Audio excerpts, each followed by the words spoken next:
All right, there they are. Welcome back for this break. So first of all, before we talk about exactly what you guys do at Bottleneck Distant Assistance, I'd like to introduce Jamie, Jay, and Sarah Knox. Jamie's the founder and managing director. Sarah is the director of operations. Welcome, guys.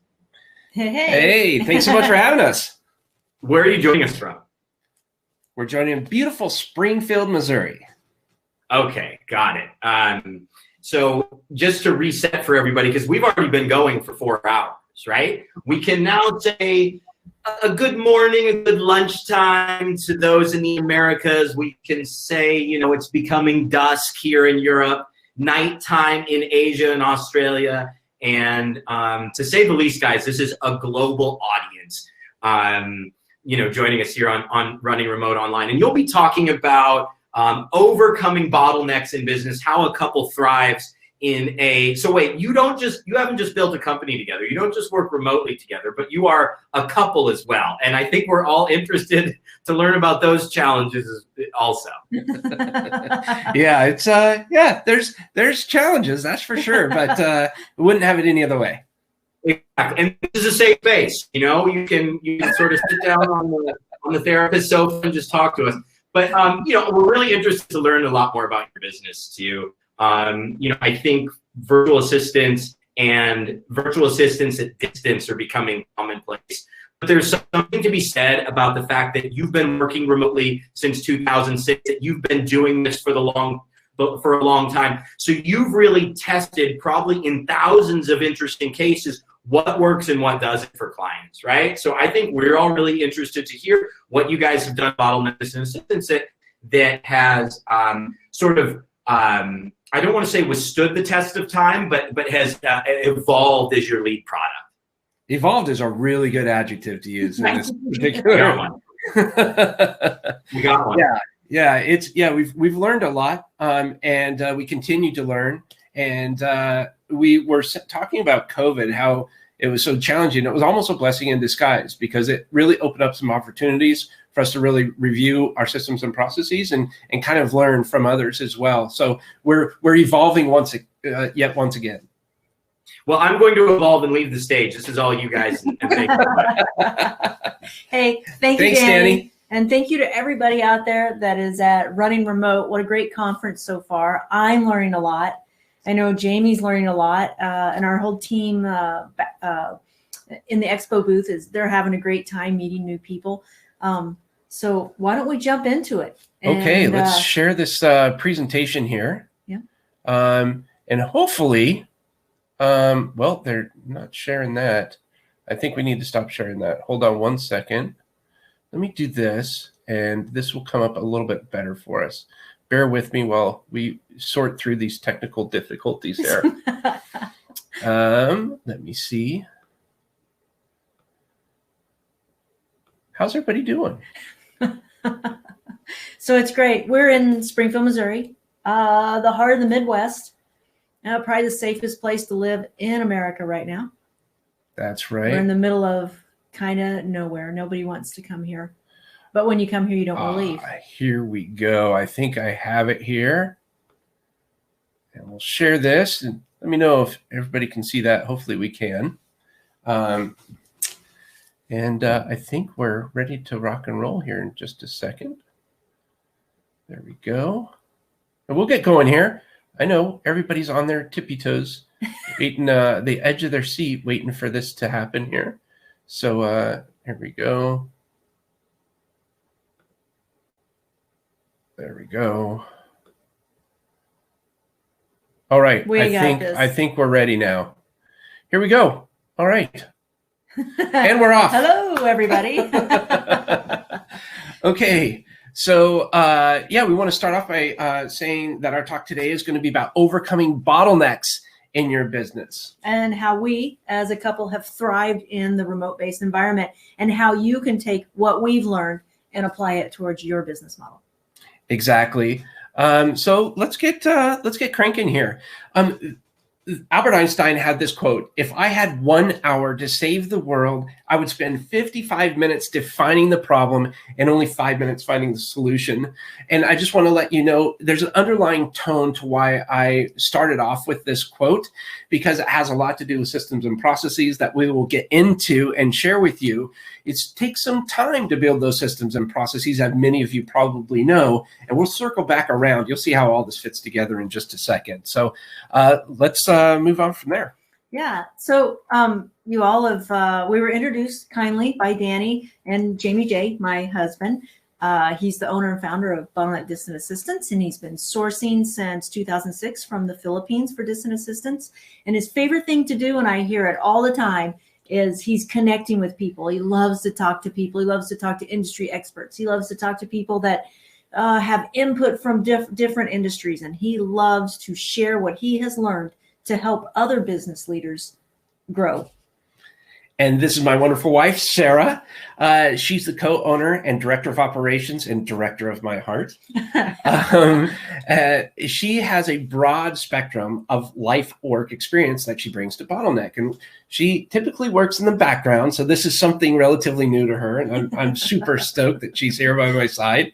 But she basically handles a lot of the day-to-day operations, including AR, AP, and payroll, the things that I kind of shy away from. But she's absolutely amazing. And she's one of her greatest accomplishments come from collaborating with the team to improve upon our internal systems. And she's just phenomenal with that. Right. So let's talk about the first step in how we can help someone develop a good remote-based business. Mm-hmm. So do you have your provocative point of view? That's step one. So it's like your elevator pitch. If it were, it's how we assist business leaders that are spending their time on the wrong things so they can focus on doing their best work, which are the right things, growing your business. Stop worrying about the mundane tasks. Yeah. Delegate that. Yeah. So hopefully you can get, this is our provocative point of view, but hopefully by listening to this and a couple of the next slides, maybe that will trigger some ideas on how you can incorporate not only a provocative point of view with your particular company, but also look at your vision and mission. A lot of us have this. Do we really understand what vision and mission is?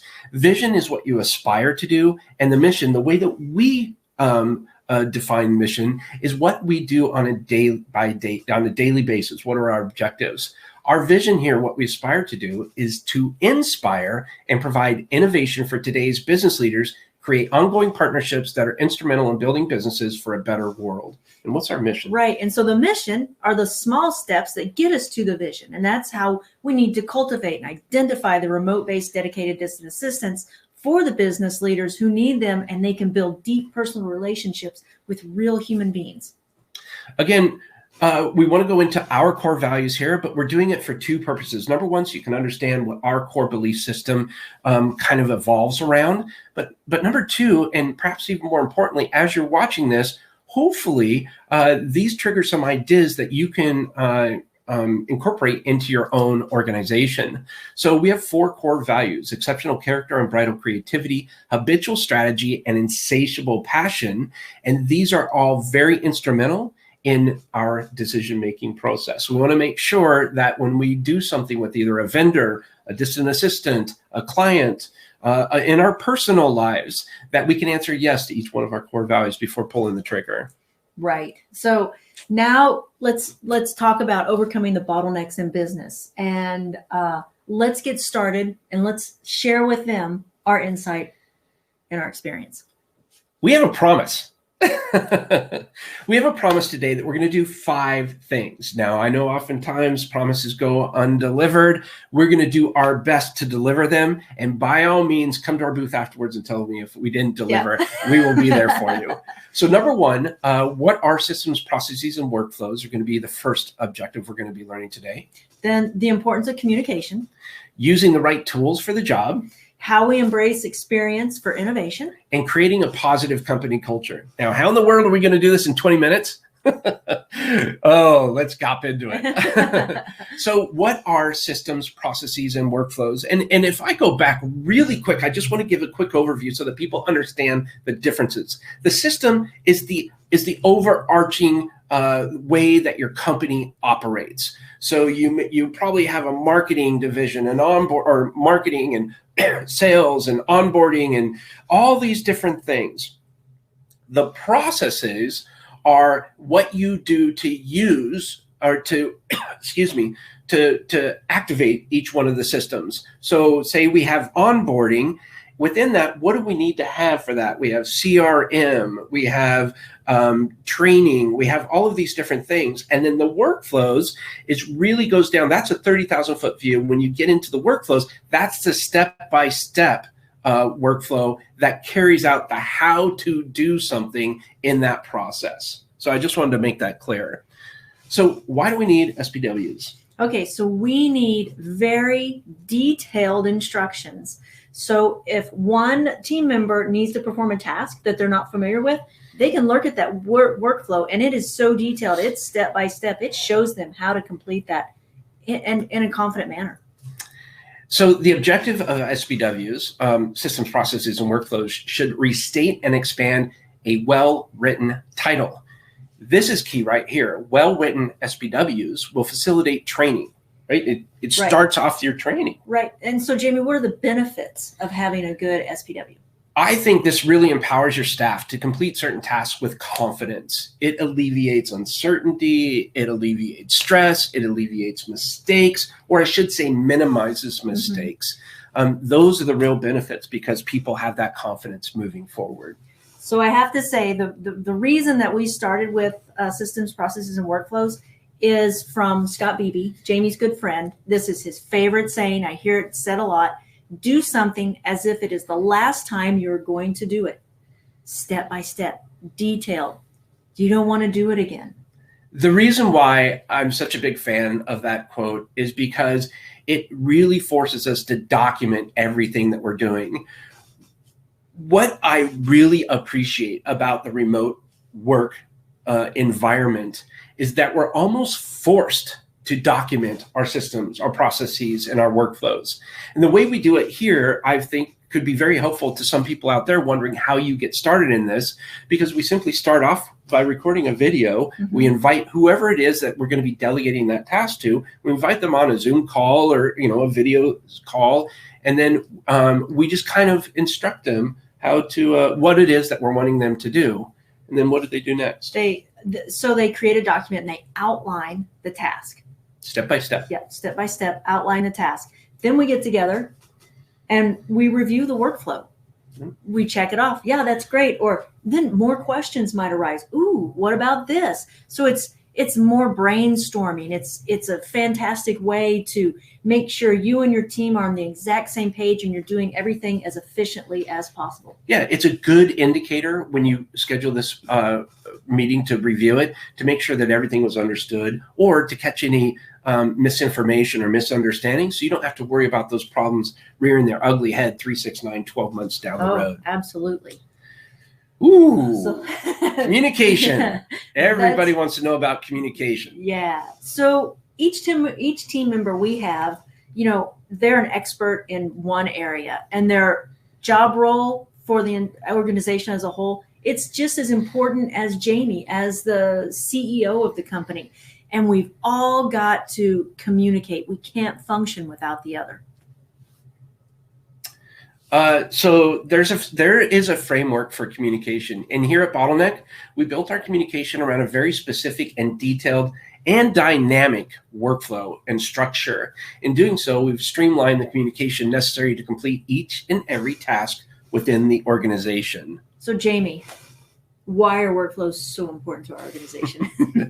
So I have a good friend. His name is Dr. David Lorino. He is a podiatrist out in Arizona, in the Phoenix area. And he told me the story about this Michael Jordan effect.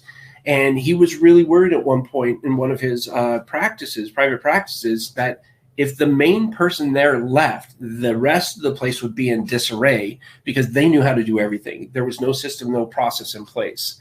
What I'm asking you, what would happen if your Michael Jordan left your organization? Think about that for a second. Do you have the systems and processes? Did that person know, hey, how do we do this? Do they know how to find the documents everywhere?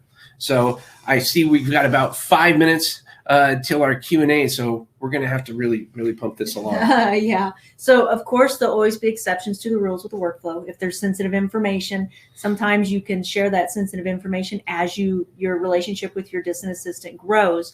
But there's some things you can't share. And there's always a tool to get around that.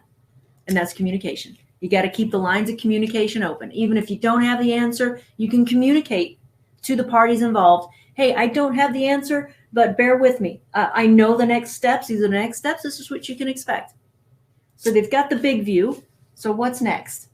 So that's kind of the big overarching 40,000 foot view. But in communication, you have to find tools that you use that work for you. Not every tool works for everybody. So a lot can be lost in translation in context. Context can be misplaced when you're communicating via text and emails. So we have to do what we like to do is impromptu and regularly scheduled video conferences to kind of build relationships and kind of go from there.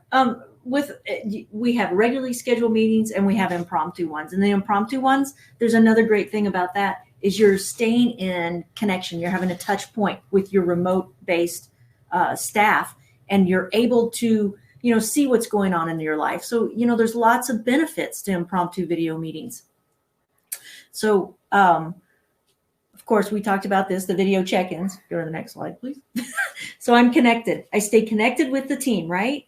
So face to face, you can read the body cues. You can see the body language. If they're having a good day or a bad day, you can share with them. We also prevent costly mistakes by the message getting lost in translation. You can reaffirm that with your questions. And we also have instant video workflows. We record it, send it off the video editor. Boom. This adds to our video workflow collection library that we have for all onboarding staff. Love that. Love that part. Yeah. So, Jamie, we've created all the workflows, the videos, and so much more. And how do we manage all this? Mm-hmm. This can get pretty chaotic, and hopefully those of you that are watching right now can understand this. But the way we do it is finding a really good project management software that works good for us. It really helps us become efficient, and it keeps everybody on the same page. Right. And so how do we collaborate when we use a project management software? So we do things like, for us, it's called pings, but it's instant messaging. There's certain project areas for different tasks. There's different team areas for depending on what's going on. We also use video, like we said, a lot there. And we have a headquarters section where we can make big announcements, happy birthdays, or, hey, here's the state of the, bottleneck 2020 announcements, stuff like that. So it really provides a good interactive and collaborative remote-based work ethic. Right. So there's always a lot of work involved in getting to that point of where your business is running so smoothly. So what is something that you can never get back? Time. Yeah. So you got to put the work in ahead of time, create a great systems and processes and workflows so that you can realize the benefits in the future. And that brings us back to Albert Einstein's quote. Yeah, you have to put the time into it. So like he said, if he had 1 hour to save the world, he'd spend 55 minutes defining what that problem is and only 5 minutes finding the solution. There's how we come and we circle all the way back around. Yeah. So what else is important to our company? Sales. I'll just go on to the next screen there. It's sales. And we use a CRM in our company to manage our sales efforts. And that's separate from our project management for internal planning discussions and things like that. And we have a really good relationship with our CRM, and we understand it very well so that we can keep that deal flow moving along. Right. If you don't keep that moving along, you don't have a lifeblood of the company. Yeah. Yep. So, and we had to put a lot of work into it. So you have to find the right fit. We spent serious amounts of time researching, and you should do the same before you just settle on one. That's right. Find the right fit for us. We've got to have a deal flow, automating many steps, creating content in line with your company tone, and functioning independently yet together is very difficult unless you have something like this. So, yep. So what have I learned? We've learned to really talk fast is what we've learned to do. So that's my stepdad.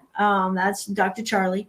And the effort we spend learning how effectively to use the tools is just as important as using the tools. And we found that mistakes are awesome learning opportunities.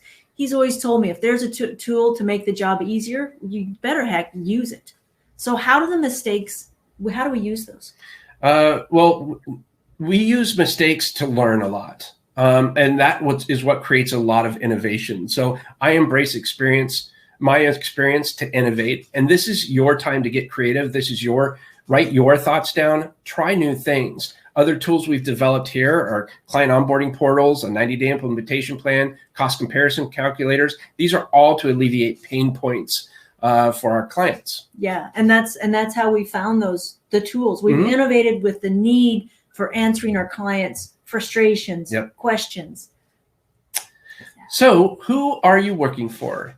It's amazing what a bit of innovation will provide for our customers' experience. And our goal is to ease the work for our clients, and we'll continue to find a new and exciting innovation to provide that in the quickest way possible. Right. So now we've got the framework. So what's missing, Jamie? The team. The team. Our company thrives on a positive culture. We really like to have more time to go through this, but Mike's right here sitting in the room. We have some Q&A. I would imagine things need to happen, but the importance of setting expectation is no one can get inside of our head. Ask for feedback, and then the power of decision-making process. Make sure that everybody can make their own decisions so you're not micromanaging. A promise is a promise. We were unable to keep ours as time constraints. So we want to say thank you very much. Join us at our booth. And I would try as hard as I can to finish that off in our and ask us. I want an important thing for us is empowerment. So I would love for people to ask us, how do we empower our team? It's one of the key cornerstones to a positive culture in a business. Yep. Awesome. Great presentation, guys. We've got a couple questions, as you alluded to. The first one that I've struggled with myself working remotely. How do you manage customer support specifically with different time zones? How do you manage those types of expectations? Are there workarounds, best practices? Thank you. That's a great question.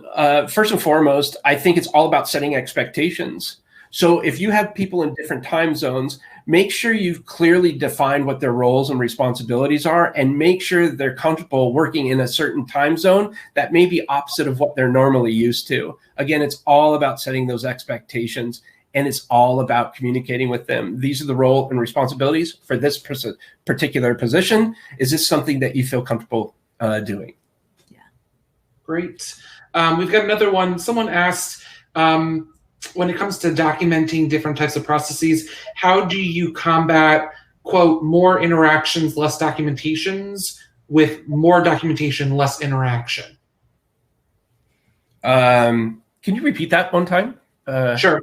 Someone was curious about specifically as it relates to agile environments. So how do you combat the more interactions, less documentation mantra with a new one that's more documentation, less interaction? So I guess it's just more kind of like self-service or whatnot.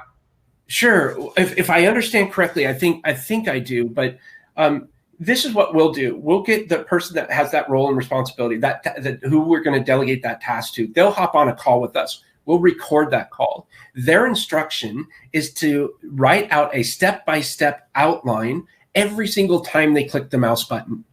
Here's why. If you don't say every time you click the mouse button and a screenshot with it, sometimes they can get lost. And then they schedule a time to review that outline with us so we can go through it and make sure there was no misinterpretations. And that way we're not going back and forth a whole bunch. We meet with them once, they do the work, we meet with them twice to review everything, and that way we don't have any problems that maybe they misunderstood that we'll have to identify 3, 6, 9 months down the road. Great. We've got one that I can, again, kind of sympathize because I'm totally guilty of this myself in my own business. Someone says that, it makes total sense to document all of your processes and your workflows, but what happens when someone's too busy building or too busy selling? Like, how do you get past this barrier with clients? This is probably one of the biggest challenges we see happening right now. And so here's the thing. Processes, developing processes and systems is very time consuming. I've heard people refer to it as nails on a chalkboard before because they're just so busy. But you really have to think about how busy are you? No matter what happens, 6 months down the road, a year, that's going to come. How much more confident would you be if you had all of your systems and processes down the road so that you could get your quality of life back? And here's the thing, it goes back to our provocative point of view. Stop doing the wrong thing so you can focus on doing your best work. This is where an assistant is instrumental in helping you develop all of these workflows and processes for you on your behalf. I love that. We had someone ask about the particular presentation. Just to a reminder for everyone, we will have these videos and these panels recorded. I'm sure if someone's interested in getting a copy of this presentation specifically, they should just head on over to your expo booth, right? Yeah. They said, someone specifically said that there was a last slide said client onboarding portal cost calculator. They were wondering what that third item was. Oh, the third item. I'm going to let you tell him, but Jaime is our great innovator, and he comes up with these amazing ideas. So tell him about it. So one of the biggest challenges we have that we've experienced with some of our clients is the actual onboarding process. Many of them have either never hired an assistant before, or they don't really know how to delegate effectively. And so we created a 90-day implementation plan where we kind of hold your hand for the first 90 days and walk you through best practices on how to get the most out of your distant assistant.